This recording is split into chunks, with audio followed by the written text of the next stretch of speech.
دادەژی فەرموو. عەلەیکم السەلام وڕەحمەتوڵڵا دادەگیان. دەستخۆشی ئەو بەرنامەجوان لێ دەکەم. خدا لە ڕازی بێ ڕەبی لەگەڵ جەنابیشتاندا. خۆی گەورە سەربەر بکە مامۆستا. خوا سەلامەتتان کە خوشکە باشەکەی من. خوا لە ڕازی بێ ڕەبی. زۆرمان خۆش دەوێت مامۆستا. زۆر خۆشحاڵم کە قسە لەگەڵ دەکەم. چوار برام هەیە بەتەوە پێنجە. خوشکی گەورە و بەڕێزمی یا ڕەبی کاکەکانیش هەمیشە تەمەن پڕبەرەکەت بن خوا تۆیان بۆ بێڵێ و تۆش خوشکی عزیز و بەڕێزی منی زۆر زۆر سپاسی هەستی بەڕێزت دەکەم. موفق بنیە خوا دادەگیان. مامۆستا گیان پرسیارێکمە بوو. پرسیارەکەت بکە خوشکە باشەکەم.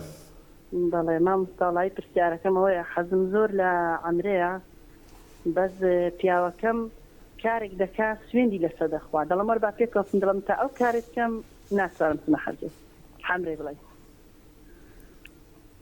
بەڵێ جارڕێگەی تۆش نادات ئەی تۆ بە تەنیا گەبچی لەگەڵ دەستە خوشکێکتدا لەگەڵ براژنێکە لەگەڵ خوشکێکی خۆتدا لەگەڵ برایەکتدا ئەوش ڕێگا نادا؟ وەڵڵاهی کام مامۆستا بەس کەس سوێ لەگەڵم ڕێی ناکەوێ بەو شێوەیە بڵم چکە هەم منداڵەکانم مەکتەب شتیان هەیە لەو کاتان بچن لەو وەرزەیدا ناچن. ڕاستە. ئەی مێردەکەت بۆ ناچی یعنی ئیش گرفتەکەی چییە؟ گرفتەکە مادیە؟ نەوەڵای مامۆستا گرفتەکە مادی نییە بەس کاسبێکی دەکات دەڵێ من سوێندی لەسەر دەخۆمە تا سوێندی بخۆم پێم گوناحە من ناسمەوە جێ دەڵێم واز لەو ئیشەی بێنە لەخواتە کارش کەشمان هەیە بڵێ ئەو کارە نییە. دەخوا بەزای بخوا بەرەکەت تێ بخە بەس خۆ مەسەلە منە بەسەر چاو شەرحێکت بۆ دەکەم بەڵام گە ئیشێک سوێندی بە درۆی لەسەر بخۆی ئەو خوا نەخواستە خۆ پەیوەندی بە عومرەشەوە نیە پەیوەندی بە هەموو ژیان و قوتی ماڵ و منداڵ و داهاتوو نوێژ و عیبادەتیشتەوە هەیە. خۆ ئینشەڵڵا بەڵکو عومرەکە بێتە سەرەتای خێر بۆ واسێنە مادام کە خۆی دەزانێ ئەم کارەوە تا دڵی پێی دەڵەکەم کارە حرامە. بژێویەکەت حرامە. ئای خۆ ئەوە گڵۆپی دڵی لێی داوە بەش سەر چاو قسەیەکی باش بۆ دەکەم خۆزگە مێردە باشەکە شت ئینشەڵڵا گوێی لێ بێ بە قسەی برای خۆی بکە ئەمە سەرەتایەکی خێر دەبێت بۆ ئەوەی کە ئینسان ڕزگاری دەبێت لەو بەڵای حرامیە. بەخێڵای مامۆستا ئێستا لەکنم نییە لە ماڵەوە نییە بەس ئەمنجا پێم خۆشە پێکەوە بچین بەڵام هەچەندی پێی دەڵم واز بێنە مادام کارشکەمان هەیە لە خوای بەزیاد بێ ئینشەڵڵا خوا بەرەکەت کارەکەی بڵم ها خەراب نییە بەس ئیشەکەی سوێندی لەسەر دەخوا لەبەر ئەوەی سوێن بۆ خۆی دڵی خۆی ئەوە تا بڵێ ئەم پارەی من بە کەڵکی عومرە نایە بە کوردی خۆمان. ئارەڵاوا دەڵێ ئینشەڵڵا قسەت بۆ دەکەم دادەژی بەئیزنی خوای گەورە ڕوونکردنەوەیکی باش لەسەر ئەو بابەتە بۆ جەنابەت و بۆ بینەرانیش ڕوون دەکەمەوە. خوشکە باشەکەم ئینشەڵڵا خوش تۆ بەنستی بت دەکا بەئیزنی خوای گەورە.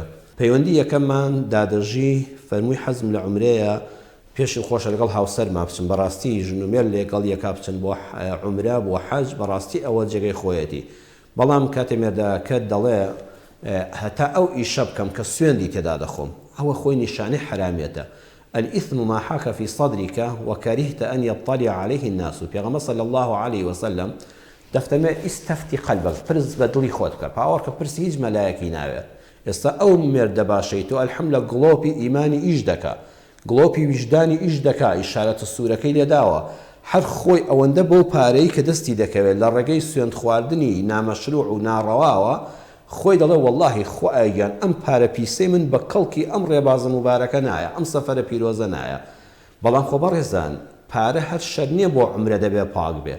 پارەی ڕۆژانەی ناوماڵ و منداڵەکەمان لە پەرداخی ئاوەوە تا کەوچکێ برنج و شلەکە دەیخۆین لەسەر سفرەکەمان ئەبێ هەمووی حەڵاڵ بێ. ڕاستە دەبێ ئەو پارەی کە پێی دەچی بۆ حەج و عومرە پاڵەفتەی پاکەکان بێ لەو سەفەر مبارەک و پاکەدا بەکار بێ. بەڵام ئەی ژیانی ترت بۆی ئینشاءڵڵا ئومێدەوارم هاوسەری دادەژی بەڕاستی ئەمە ئەلحەمدوللا خوا ئاگاداری خستۆتەوە و دادەژیش خوشکە باشەکەم ئینشاءڵڵا دایما لەگەڵ یا ئەم قسانی کە من بە جەنابتی دەڵێم ئینشاءڵڵا تۆ زۆر بە زمانێکی شیرین زۆر بە زمانی نوسح و نەسیحەت نەخوا نەخواستە ڕووخاندن و ڕووژاندن و ڕووشاندن ئەوە نا بەدڵ سۆزانە بڵێ پیاوەکە یا ڕەبی خوا لێ ڕازی بێ. واللهی من ئەگە پێم خۆشە عومرە بکەم ئەگەر لەگەڵ تۆیانە بم باوەڕکە بشتم ئیسفادەی لێ ناکەم دڵم ئەو ناخواتەوە چەند خۆشە ئێمە هاوسەری دنیا و قیامەت بین بەیەکەوە لە هەموو خۆشی و ناخۆشی ژیانە ئینشەڵڵا بەیەکەوە دەبین لەم حەجە مبارەکەدا لەم عومرە مبارەکەدا بەیەکەوە بین.